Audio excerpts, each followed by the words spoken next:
የመድፈኞቹ የፊት መስመር አጥቂ ካይ ሃቨርዝ ወደ ሜዳ መመለሱን አሰልጣኝ ማይክል አርቴታ አረጋግጧል። ሁሉም ነገሮች በታቀዳላቸው መልኩ ከሄዱ ሃቨርዝ በኤፍኤ ካፕ ፖርትስማውዝን በሚገጥመው ስብስብ ውስጥ ይጀምራል ብለዋል። በሌላ በኩል ማይክል አርቴታም ሪካርዶ ካላፊዮሪ ከጨዋታ ውጪ ነው ሲሉ ተደምጧል። ከዛ ውጭ ግን ከሃቨርዝ ተመልሶም በ9 ቁጥር ቦታ እናየዋለን። ይሄ ትልቅ ዜና ነው ለአርሰናል። በዛ ላይ ደግሞ ቀለል ባለ ጨዋታ ተጫዋቹ እንዲጀምር ያደርጉታል።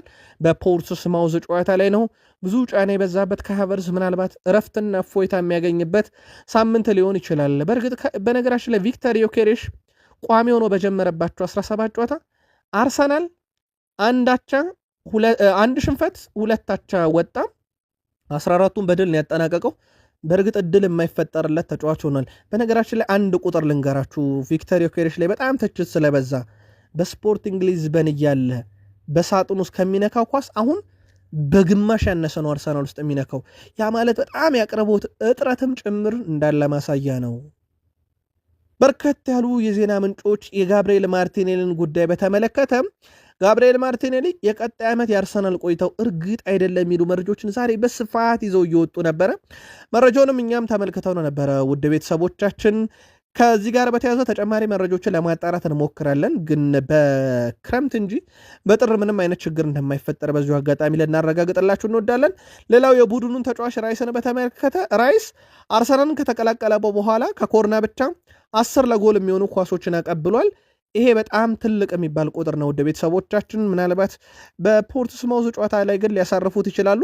አርሰናል ለመጨረሻ ጊዜ ከፖርትስማውዝ ጋር በኤፍኤ ካፕ የተጫወተው በማርች 2020 ነበር። ያንን ጨዋታ 2-0 አሸንፎ በውድድር ዓመቱ መጨረሻ ዋንጫ መሳካት ይችሏል። ምናልባት ታሪክ ራሱን ይደግም ሆነው የሚለው ደግሞ በቀጣይ በአርሰናልና በፖርትስማውዝ ጨዋታ ውጤት የምንመለከት ይሆናል።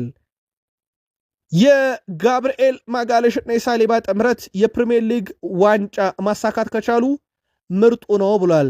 ሶል ካምፔል በአቅም ከሆነ አሁንም ምርጥ ናቸው፣ ግን ጥምረቱ በጣም አስደናቂ ለመሆን አንድ ነገር ብቻ ይቀረዋል፣ ዋንጫ ብሏል። እና በፕሪሚየር ሊጉ ካየናቸው መካከል በጣም ምርጡ ለማለት ዋንጫ ማንሳት ይኖርባቸዋል። በብቃት ደረጃ ካየን አሁንም ምርጥ ናቸው ብሏል፣ ግን የፕሪሚየር ሊጉ ምርጥ ለማለት ግን ዋንጫ ይጠበቃል ብሏል በሁለቱ መካከል። ከዛ ውጭ ሶል ካምፔ ስለ ኤብሬቺ ኢዜም ተጠይቆ ነበረ። እሱ በትክክለኛ ቡድን ያለው እድሉን መጠቀም ያለበት፣ ምክንያቱም ወደ ቡድኑ ስትገባ ዋጋ ተከፍላለ። እንደዚህ አይነት ትልቅ ቡድን ውስጥ በቀላሉ እድሎችን አታገኝም። ስለዚህ ኤብሬቺ ኢዜ በተሰጠው እድልና ባለው ደቂቃ ላይ ራሱን ማሳየት ይጠበቅበታል፣ ግን ትክክለኛው ቡድን ውስጥ ነው ያለው ብሏል። ባለፈው ዓመት አርሰናል ከ21ኛ ሳምንት በኋላ የሰበሰበው ነጥብ ብዛት 43 ነበረ። ዘንድሮ 6 ነጥብ ጨምሯል፣ ወይም የሁለት ጨዋታ ድል ጭማሬ አለው። አምና ሻምፒዮን ሆኖ ሊቨርፑል በዚህ ሰዓት 48 የፕሪሚየር ሊግ ነጥብ ብቻ ነበረ። ውድ ቤተሰቦቻችን ያ ማለት ውድ ቤተሰቦቻችን በአርሰናልና በአምናው ሻምፒዮን መካከል በዚህ ሰዓት በተመሳይ ሰዓት ከለካን አርሰናል ጭራሽ በአንድ ነጥብ ይልቃል።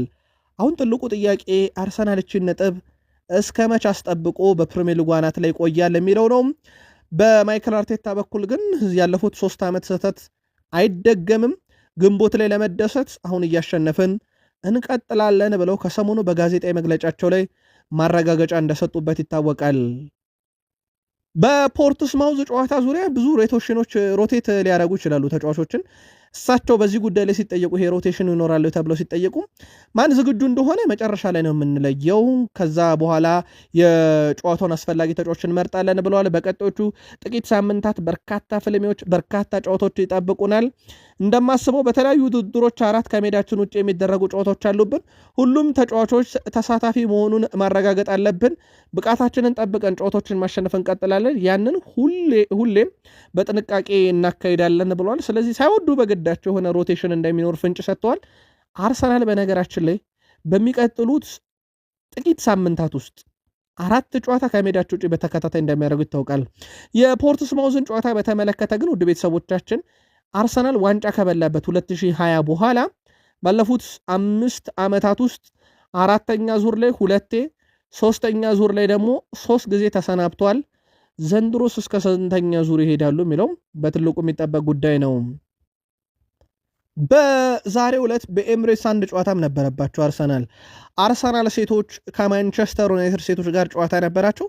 ጨዋታው ያው የፕሪሚየር ሊግ ጨዋታ ነው፣ 0-0 በሆነ ያቻ ውጤት ተጠናቋል።